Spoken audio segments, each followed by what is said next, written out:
اعوذ باللہ من الشیطان الرجیم بسم اللہ الرحمن الرحیم۔ Audio number 16۔ کل کے آڈیو میں ہم نے عربوں کی ان خوبیوں پر بات کی تھی جن کی وجہ سے اسلام کی تعلیمات کو آگے بڑھانے میں کافی مدد ملی، اور عربوں کے کچھ کردار کو ہم نے سراہا تھا، جیسے ان کے اندر کرم و سخاوت تھی، ایفائے عہد تھا، خودداری تھی، پرعزم تھے، عملی لوگ تھے، فلسفی نہیں تھے۔ اب انشاءاللہ تھوڑا اور ان کے کردار پر بات کرتے ہیں، پھر ان کے قبائلی نظام کو دیکھیں گے۔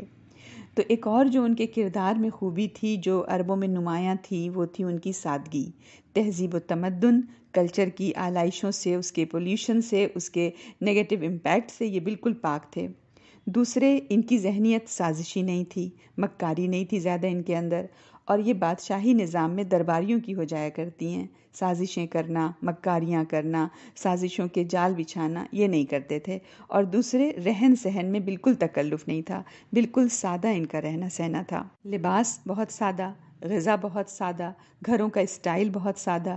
اس کا فائدہ کیا ہوا کہ جب اسلام کو ان کے وقت کی ضرورت پڑی تو یہ بہت سارا وقت اسلام کے لیے دے سکے، اس لیے کہ کھانا پکانے لگانے پر وقت نہیں لگاتے تھے، پہننے اوڑھنے پر وقت نہیں لگاتے تھے، گھروں کو سجانے پر وقت نہیں لگاتے تھے، تو بہت سارا وقت ان کے پاس بچ جاتا تھا، تو وہ یوٹیلائز ہو گیا اسلام کے ذریعے سے۔ اور پھر یہ کہ یہ بہت ہی سخت جان، جفاکش اور محنتی لوگ تھے، ٹف اینڈ ہارڈ ورکنگ تھے، کاہلی اور عیش پسندی ان کے اندر نہیں تھی۔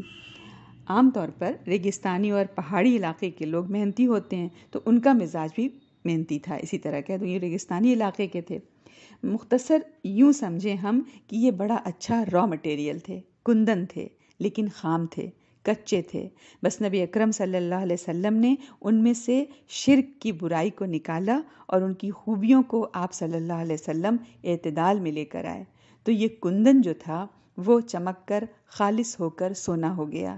جب ان کا تزکیہ ہوا اللہ تعالیٰ کی آیات کے ذریعے سے، یہ سونا بن گئے۔ اب ذرا قبائلی نظام کو دیکھتے ہیں۔ اس قوم میں جو معاملات کا انتظام ہوتا تھا، یعنی جو کلچر تھا وہاں کا، وہ قبائلی تھا۔ یہ کسی ایک سینٹرل سسٹم کے عادی نہیں تھے، کوئی سینٹرل گورنمنٹ نہیں تھی ان کے یہاں کہ کوئی حکومت ہو اور کوئی اس کے قوانین ہو، نہیں، اس لیے یہ کسی قسم کے قانون کی پابندی کرنے کے قطعی عادی نہیں تھے۔ ہر قبیلے کا اپنا اپنا انفرادی نظام تھا، اور قبیلے کی بنیاد پر وفاداریاں ہوا کرتی تھیں۔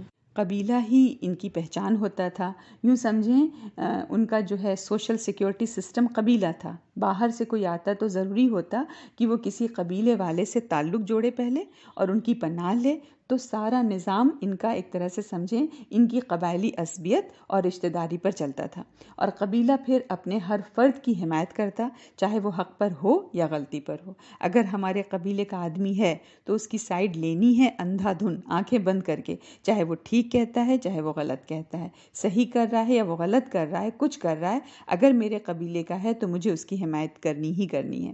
یہ ذہنیت ان کے یہاں صدیوں سے چلی آ رہی تھی، اور جتنے مشکل حالات میں وہ وہاں زندگی گزار رہے تھے، یہ ضروری بھی تھا کہ وہ اس طرح کی اپنی ایفیلیشن اور اس طرح کی اپنی وفاداریاں استوار کرتے۔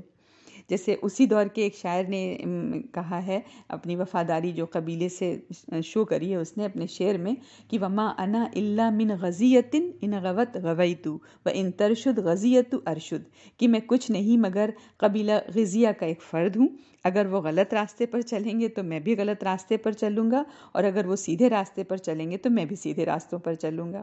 تو یہ ان کے یہاں وفاداریوں کا حال تھا۔ آج تو پولیس وغیرہ ہے جو شہریوں کی حفاظت کرتی ہے، وہاں پولیس وغیرہ کا یا کسی فوج کا کوئی نظام نہیں تھا، قبیلے والے خود اپنے قبیلے والوں کی حفاظت کیا کرتے تھے۔ آج بس اتنا ہی، والسلام علیکم ورحمۃ اللہ وبرکاتہ۔